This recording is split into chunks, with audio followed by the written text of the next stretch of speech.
Said I'm pulling down the shades for the long ride. Never knew that I could feel so black and blue.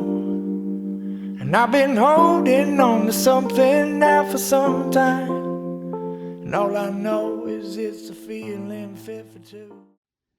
Hi everyone. Today I want to talk to you about grooming your dog. Now, full disclosure, I'm not a groomer and I have a very good one, but it just so happens that I have an Australian Shepherd.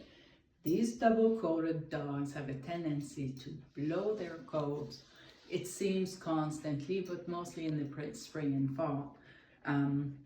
You guys who have Huskies, German Shepherds know what I'm talking about. This is the time of year where there's hair everywhere.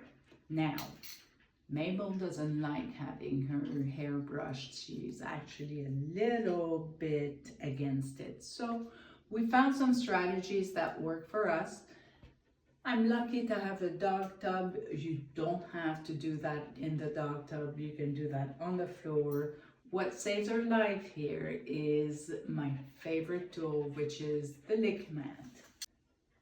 This lick mat is covered in peanut butter, which is Mabel's favorite. It also happens to have some suction cups in the back, so I can just basically put it on the side of the bathtub.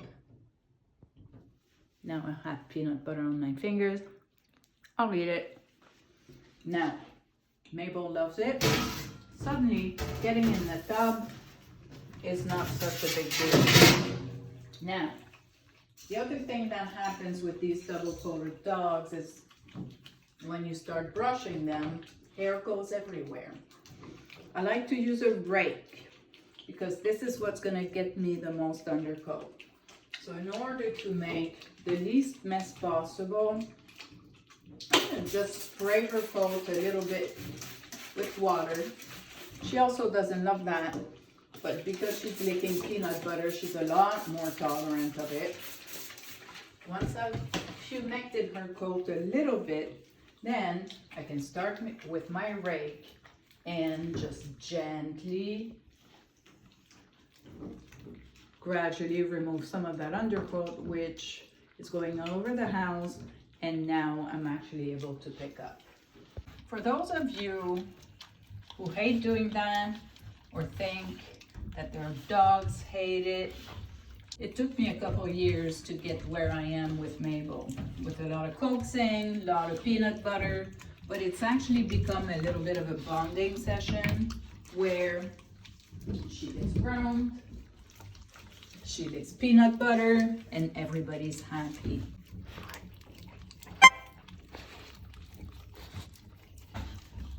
I forgot to put it in the freezer.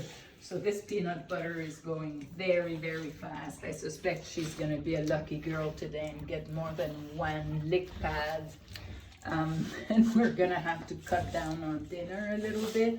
But typically, if you actually put this in the freezer, you'll have a good half hour out of this, for me.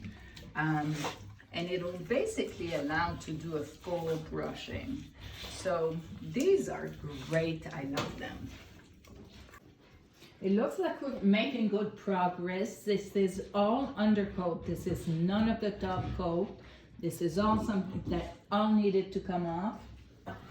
At work, I see a lot of you using these brushes, which is great.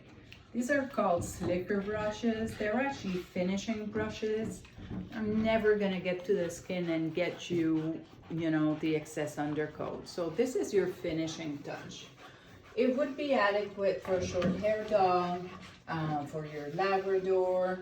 For here, I'm really just gonna use it to do my finishing touch now that I've got most of the undercoat out. Now, this is what's been working for me. Again, I'm not a groomer.